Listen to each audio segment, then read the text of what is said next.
వైజాగ్ మీద ఎందుకు అంత ప్రేమ?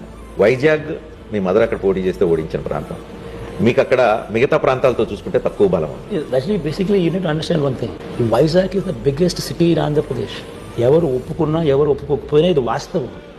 వైజాగ్లో ఉన్న ఇన్ఫ్రాస్ట్రక్చర్ ఆంధ్ర రాష్ట్రంలో ఏ సిటీలోనూ లేదు. అక్కడ ఉన్న ఆల్రెడీ ఉన్న రోడ్స్ కానీ, ఆల్రెడీ ఉన్న ఇన్ఫ్రాస్ట్రక్చర్ కానీ, అక్కడ ఉన్న ఆల్రెడీ ఉన్న కాస్మోపాలిటన్ కల్చర్ కానీ, ఆల్రెడీ అక్కడ ఉన్న ఎస్టాబ్లిష్మెంట్ ఎక్కడ లేదు. ఈ పక్కన 40-50 వేల ఎకరాలు ఉంది కదా, ఇక్కడ కట్టేసేయచ్చు కదా.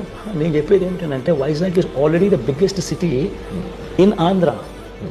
దానికి బూస్ట్ ఇస్తే నువ్వు కాంపిటీషన్ చేసేది హైదరాబాద్తో, నీ కాంపిటీషన్ చెన్నైతో, నీ కాంపిటీషన్ బెంగళూరుతో.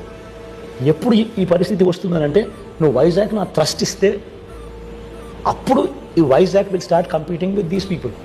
ఎప్పుడైతే Vizag when it starts competing with Chennai, Bengaluru and Hyderabad, అప్పుడేమవుతుందనంటే మీరు అంటా ఉన్న ఈ వైట్ కాలర్ జాబ్స్, ఈ సాఫ్ట్వేర్ జాబ్స్ ఇవన్నీ ఇంకా ఎక్కువ వస్తాయి. నా మనసులో కూడా 2-3 ఐకానిక్ బిల్డింగ్స్ కూడా ఉన్నాయి. Never seen before convention centre కట్టాలి, నెవర్ సీన్ బిఫోర్ ఒక స్టేడియం కట్టాలని, నెవర్ సీన్ బిఫోర్ ఒక సెక్రటేరియట్ కట్టాలని, ఆల్ ఐకానిక్ బిల్డింగ్స్ కట్టాలి. ఇవన్నీ ఎప్పుడైతే రియాలిటీలోకి వస్తాయో ఏమవుతుందనంటే వైజాగ్ గురించి మాట్లాడడం మొదలు పెడతారు. ఇవన్నీ ఎప్పుడు వస్తాయి? One it is a city. ఆ సిటీ అనేది నువ్వు అమరావతిలో పెడితే ఎప్పటికీ జరగదు.